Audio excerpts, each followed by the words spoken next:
وعلیکم السلام ورحمۃ اللہ وبرکاتہ۔ پوچھتے ہیں کہ 14 فروری کو جو دن بنایا جاتا ہے، روز ڈے منایا جاتا ہے، اس بارے میں اسلام کی روح سے نوجوانوں کو کچھ نصیحت کر دیں۔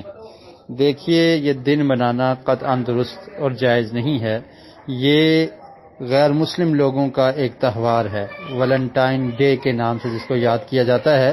تو یہ کوئی عاشق مزاج آدمی تھا اور اس نے اپنے عشق میں ناکام ہوا اور اس کی یہ سٹوری ہے، تو اس کا یہ دن بناتے ہیں جو اسلام سے دور لوگ ہیں، جو غیر مسلم ہیں یا جن کا اسلام کے ساتھ کوئی تعلق نہیں ہے، یہ ان لوگوں کا کام ہے۔ مسلمان کو یہ زیب نہیں دیتا کہ جو غیر مسلم ڈیز ہیں ان کو پروموٹ کرے یا ان کو منائے، تو یہ قطعاً درست اور جائز نہیں ہے۔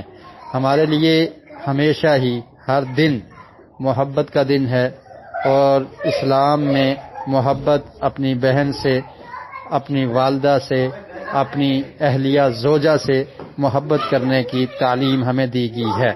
تو اسلام میں رشتوں کا تقدس موجود ہے اور رشتوں کے ساتھ محبت اور پیار بھی موجود ہے، جس کا جو مقام ہے اس لحاظ سے اس سے محبت اور پیار کیا جاتا ہے۔ اس کے لیے کوئی خاص دن متعین نہیں کیا گیا کہ صرف ایک دن ایسا کریں۔ اور پھر غیر محرم مرد غیر محرم عورت کو کوئی گفٹ پیش کرتا ہے اور ہدیہ دیتا ہے اور پھول دیتا ہے، تو یہ قطعاً درست اور جائز نہیں ہے۔ ایسے کاموں سے بچنا چاہیے اور دور رہنا چاہیے۔ دیگر مسلمانوں کو بھی بتانا چاہیے کہ اس طرح کرنا اسلام اس کی قطعاً اجازت نہیں دیتا۔ اسلام تو غیر محرم کے ساتھ علیحدگی کی اجازت نہیں دیتا۔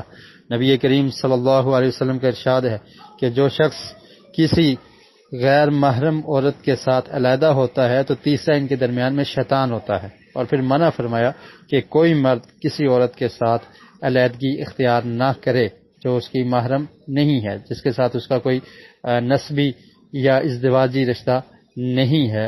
اور نسبی رشتے میں سے بھی مراد وہ رشتے ہیں جو محارم ہیں، یعنی کسی کی سسٹر ہے، کسی کی والدہ ہے، کسی کی بہن، بھانجی، بھتیجی ہے، تو ان کے ساتھ آپ علیحدہ بیٹھ سکتے ہیں، وگرنہ اس کے علاوہ غیر محرم عورت کے ساتھ علیحدہ بیٹھنا ہی درست نہیں ہے۔ آگ اور پانی اکٹھا نہیں ہو سکتا۔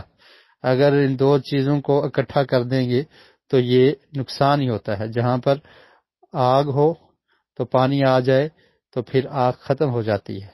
اسی طرح نوجوان مرد اور عورت کا اکٹھا ہونا یہ شیطان کو موقع دینا ہے، اور پھر شیطان ان کے دل میں وسوسے اور برے خیالات پیدا کرتا ہے، جس کی وجہ سے فحاشی کا دروازہ کھلتا ہے۔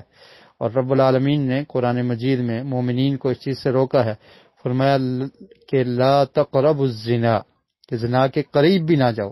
مطلب کیا ہے کہ اس سے پہلے والے جو معاملات ہیں ان سے بھی دور رہو۔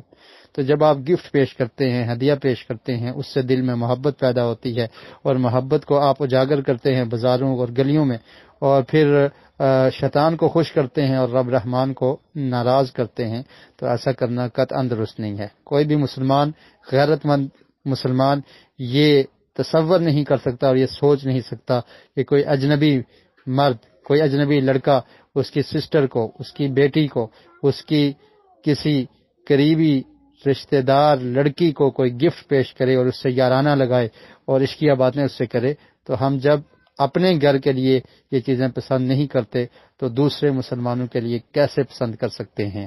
تو یہ فحاشی کا دن ہے، یہ بے حیائی کا دن ہے۔ اس سے مسلمان بچیوں کو، مسلمان بچوں کو، مسلمان نوجوان کو، مسلمان نوجوان عورتوں کو بچنا چاہیے اور دور رہنا چاہیے۔